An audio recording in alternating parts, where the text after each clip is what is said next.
Okay, Sabas Bella Series-Laced gloves in 16 ounces. These are in the WBC green. It's going to be light and dark gray as well. So you see light, dark, black logo, Sabas, Champion Sabas Fight Gear, Champion Sabas Fight Gear, and the nice silver logo here. Yeah, so I got these in 16 ounce. When I got these, I weighed them, and they came in around 15.3, which is underweight.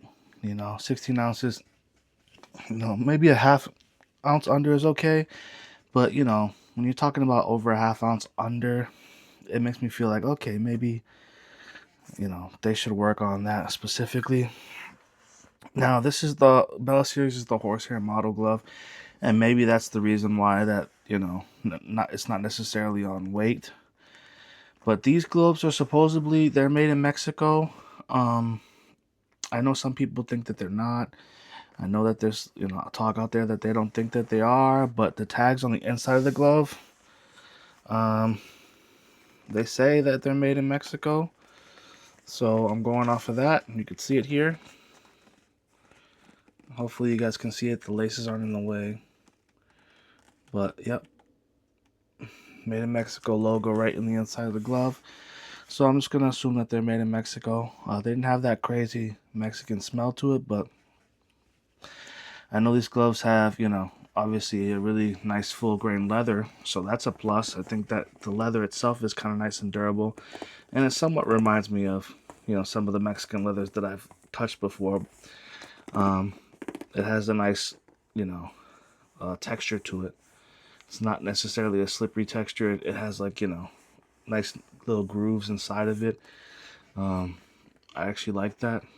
I like how it feels in the bags and stuff like that, just because it kind of sticks to the bag when you punch it with this glove. So I do enjoy that. In terms of the liner, we have a satin liner, a satin poly blend, and that is a very silky, nice, soft, and it's decently thick. It's not super thin or anything, so it doesn't feel like it's gonna tear. But it's very silky. It's very moisture wicking on the inside. Very nice liner. On the thumb portion, interesting, but there's like felt on the outer side where it touches your thumb here. Feels like there's felt, so that's different. So the thumb is probably the warmest portion of the glove, but the glove by no means is warm. It's really a cooling glove. It doesn't feel warm at all, so that's a plus. Now the padding of the glove is going to be a horsehair and an EVA foam with a latex. So I don't know what the latex is or the EVA foam. I'm just going to assume that the horsehair is sandwiched in the middle here, and either the latex on top or the bottom, or the EVA foam's on top or the bottom. Not necessarily sure where the order is with the foam. I just know that it's not that big of foam, and it's really a lot of horsehair. You could probably even see it on this glove. Maybe you could see it, maybe you can't, but there's a lot of dimples and grooves on the punch surface, which a lot of the time will tell you that there's a lot of horsehair in the glove. So that's that with the horsehair. In terms of the design of the glove, this is more of a compact, slim cut design. It has like this flat cuff here. It's plastic cuff. I like plastic cuffs because I think it adds more durability to the wrist. But this one is interesting because the patch on the bottom is, you would think that the plastic cuff would cover everything, but you can see the stitching over the patch. So that's interesting. So you feel the stitching over that, but the patch is covered, so that's really nice. The patch is always going to stay nice and glittery and shiny, so that's a good thing. This glove is very compact in my opinion. That's the one thing I could say first and foremost. I want to compare it to other gloves so people could see that it's a compact glove. It feels like a fight glove essentially. So I will do that. I'm going to compare it to a pair of winning gloves, because I think winning gloves is kind of the standard for most people when I think of a 16-ounce glove. This is 16 ounce, this is 16 ounce. And you can see that the winning glove is obviously bigger. This is kind of a sparring glove, all-around trainer. And this one I would assume is just more for bags and mitts and stuff like that. But it's definitely different in size. So take it as it is. I like that. That's the reason why I essentially really wanted these gloves, because it replicated a fight glove, but it also had horsehair. And at that time when I bought it years ago, they didn't have many gloves out there like that for the price. Also, these are Reyes, and I'm gonna compare the size. These are kind of similar in size, but as you can see, the Reyes is kind of poking out a little further. It's not as flat. Yeah, so ultimately, yeah, it's a compact type glove. And I also think that Reyes itself is kind of more of a compact glove as well. So that's just for a size comparison, just so people can understand more or less the kind of glove you get if you decide to buy these gloves. In terms of the wrist, like I said before, it's a nice EVA foam in the back.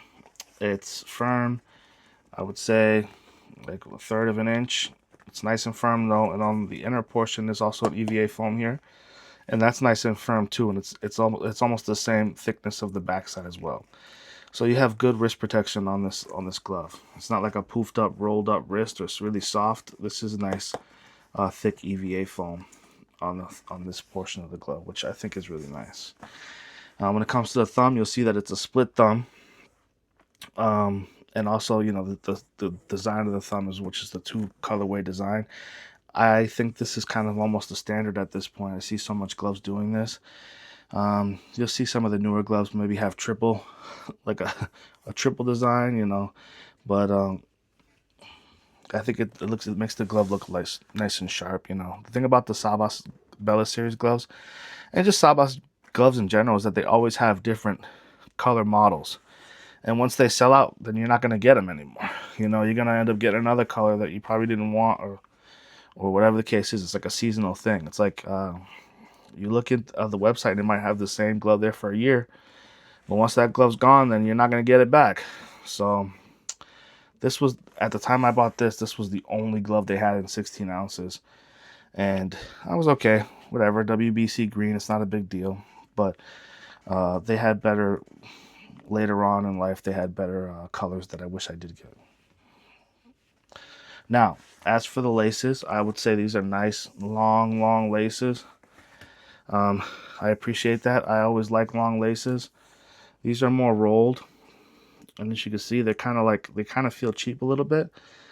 But it's not a humongous deal, because I've had this glove for like 2 years, and so far it hasn't really broke on me. Some of the laces are fraying. They fray a little bit, and that's just normal with wear and tear, so I don't see it as a big deal. I've actually beat these gloves up a lot. I probably use these gloves more than most of my gloves because of the performance on the bags and the mitts and stuff like that. So in terms of the grip bar, I would say it's small. I wish it was bigger. And it's medium, so that's not that bad. I know some people don't. It's just a personal preference that I like bigger grip bars. Some people might not, so don't take it as like it's a bad thing. A smaller grip bar is probably a good thing for a lot of people. In terms of the finger holes, you see that there's only holes on the thumb portion, but there's quite a bit of them. I don't know how many there are.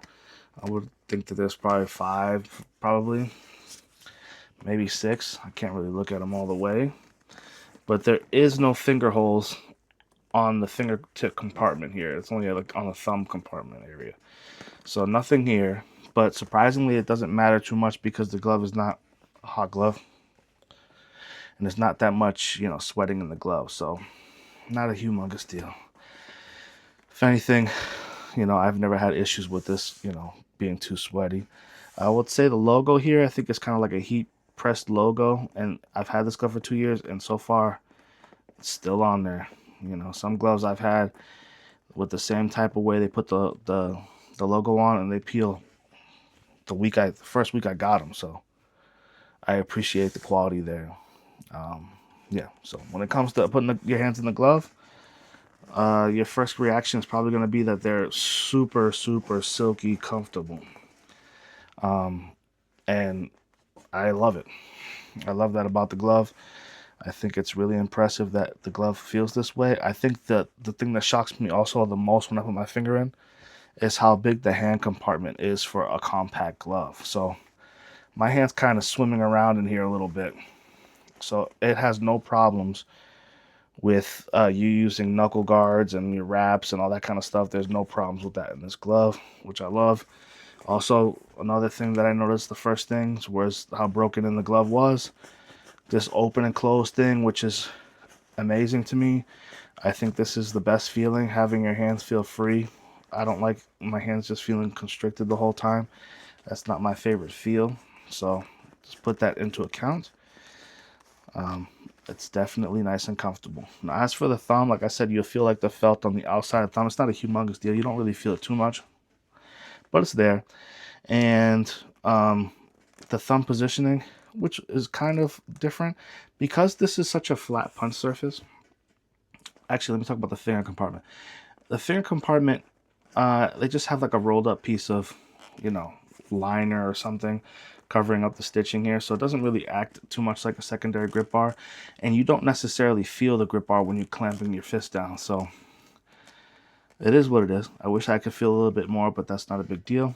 Now, as for the thumb, like I was talking about, I've noticed that, like, because this portion's higher, right? The knuckles portion is kind of the part that's peeking out, so you definitely get to see that your knuckles are the ones that are going to be hitting the bags and stuff like that. And then it slopes downward. And because it slopes downward, there's a portion here of the glove where your thumb might be poked out a little bit. So I've had to learn that, I see the poking out right there. I don't know if you could see it from the video at all, but my thumb's right here and I could feel it. So right now, if I were to hit the bottom portion of the glove, I could feel my thumb jam. You could fix that and replicate that by putting your thumb a little downward and adjusting your thumb. Don't poke your thumb all the way out, and then you will never have a problem. And at first I thought I had a problem, but after, my first session on the bags, it honestly felt like, it wasn't a problem at all. I just have to make sure the thumb is not outwards or poking outwards, where you could, thumb somebody or something. You gotta be able to clamp your thumb downward like you're making a real fist. So the thumb is okay.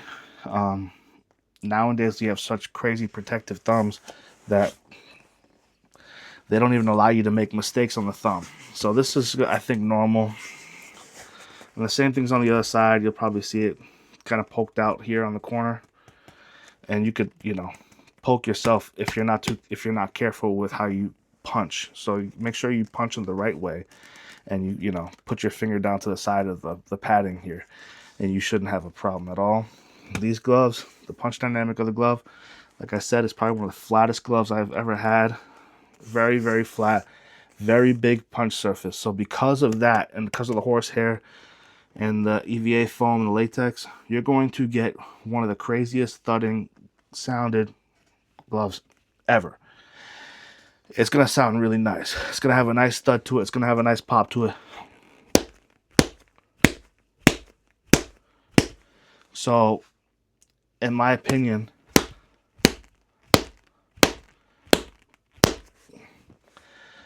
they're probably by far one of the best gloves out there for the bags and the mitts, for sure. But keep in mind, this is definitely a puncher's glove. And what I mean by that is that the glove itself is just very, there's not much padding. Like, I could feel my knuckles. Look how soft this padding is. And because of the soft padding, I feel a shock on my knuckles. So I definitely recommend somebody use, a knuckle guard or something like that when using these gloves, because you definitely feel a shock if you don't have any of that stuff on there. It honestly stops. As soon as you hit something, there is no bounce back. It's just a complete stop, and just it sinks in. So I love that feeling. I love the feeling of your knuckles sinking in the bag and stuff like that. So you get that nice, that good feel like you're digging into something. It makes you feel a lot more powerful. Also, the sound, the acoustics of the glove is just important as anything else. You end up, putting on a glove and you just like the way it sounds on a bag, you end up kind of gravitating towards that glove, which essentially has happened to me. So I think that I'm a victim of it. I'm a victim of the sounding of the glove when you hit the bags and stuff like that. In terms of other stuff that, I'm not too crazy, it's not a huge deal, is stitching. The stitching here, I have no problem with it. There's nothing wrong with the stitching. I probably should have mentioned that earlier, but for me, it's not a humongous deal. But yeah, there's no crazy stitching issues with the glove, so that's a really good plus as well. Now, when it comes down to would I recommend this glove for in the gym, I would say not for sparring, absolutely not. I think this is a crazy dangerous glove because I think, I have other gloves that are this kind of sizing of glove, right? And I'm talking about, the Hit and Move Suvari gloves, which is kind of like a compact glove, horsehair. I just did a review on the G Boxing gloves. That's a compact glove. That's also horsehair. Both those gloves made in Pakistan. And I'll tell you, this is more of a puncher's glove than both of those gloves. So keep in mind, those are puncher's gloves as well. But these ones are absolute puncher's gloves. And I'm telling you, you feel it way more on the knuckles on these gloves than you do on those. So in my opinion, if you're looking for like a really hardcore, puncher's glove, this is probably it. But I wouldn't use this in sparring at all if I were anybody. I wouldn't recommend it. I wouldn't think it'd be nice if anybody did use it for sparring, but I've seen crazier things. I've seen people use gloves so broken in that it's basically like no padding at that point. So, yeah, I mean, it all depends on what you're into in the gym. But bags, mitts, these are so good and they're so great. I would definitely recommend it for that. Now, the price point of the glove is $179.99. Now, the impressive part is I got these gloves 2 years ago. And 2 years ago, they were the same price. So, for that reason alone, I give them a lot of credit because everything has been inflated, getting higher and higher in price. So, in my opinion, I think that they're worth it. $179.99, you get a discount code. You're probably going to pay for shipping, and it'll probably end up being $175 or something. And I think a sub $200 glove, this is pretty much a winner to me. Like I said, I've had these for 2 years, and they don't look like they're beat up or destroyed or anything like that. So obviously you're going to see the wear and tear on the leather because I've used them so much. But in terms of having a glove for 2 years, you got to think to yourself, like, that's pretty good. It's pretty good that these gloves aren't that destroyed, at that point, So I would say, yeah, I definitely recommend them. I think Sabas does a really good job. They have good, good gloves. I think that, 5 years ago, they were kind of something people were talking about more of, but I wanted to make this review because I feel like, they obviously still are making gloves. They still have the same gloves out there. And the Bella Series was a glove that, I always wanted for years. So I thought that maybe it'd be a good idea to show people that, this is one of my favorite gloves, and I think that they would enjoy it if they bought it, especially for the price. Sub $200 is kind of where I like to be. If I go over $200, it has to be, something that, either it's a really good brand or, I'm gonna collect it essentially. So I think that the gloves you want to use the most are probably anywhere between $100 $200, and you won't feel so bad about beating them up. So that's how I feel about these gloves. I think they look good still to this day, and I think that people would enjoy them. And I think that they definitely, in my opinion, they have better. They feel better when you punch than the Suvaris do, and even the G Boxing gloves, in terms of puncher's feel. So you'll get the shock on your knuckles. You'll definitely get that, sensation of that feedback. It's crazy. And you'll definitely get a nice thud when you use these. So if you're into that, do it. I think $175 is a fair price. If it was over the $200 mark, I'd probably say, but $175 I think is a fair price. So that's my review.